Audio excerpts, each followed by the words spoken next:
Al-Shifa Diagnosticor পৰিয়ালৰ তৰফৰ পৰা ডাক্তৰ মুহিউদ্দিনলৈ সম্বৰ্ধনা জ্ঞাপন ডাক্তৰ মুহিউদ্দিনে এইবাৰ সৰ্বভাৰতীয় পৰ্যায়ত 28th ৰেংক আৰু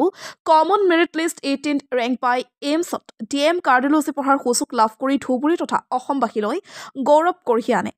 বিলাসীপাৰাস্থিত আল-শিফা ডায়েগনষ্টিকৰ পৰিয়ালৰ পৰা ডাক্তৰ মুহিউদ্দিনক ফুলাম গামোচা আৰু জাপিৰ লগতে অভিনন্দন পত্ৰৰে সম্বৰ্ধনা জ্ঞাপন কৰে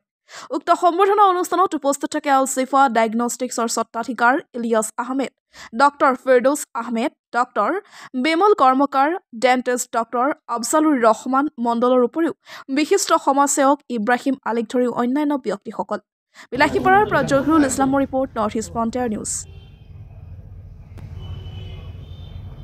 লাভ কৰিলে এইটো বিষয়ে অলপ জনাওক মোক মানে আল-শিফা ডায়েগনষ্টিকৰ তৰফৰ ফালৰ পৰা ইলিয়াছ ভাই মোক মানে আজি সম্বৰ্ধনা জনাইছে তো মই এইবাৰ মানে সৰ্বভাৰতীয় পৰ্যায়ত INI-SS কাৰ্ডিঅলজি বিভাগত মানে সৰ্বভাৰতীয় পৰ্যায়ত টপ 30ৰ ভিতৰত আহিবলৈ সক্ষম হৈছোঁ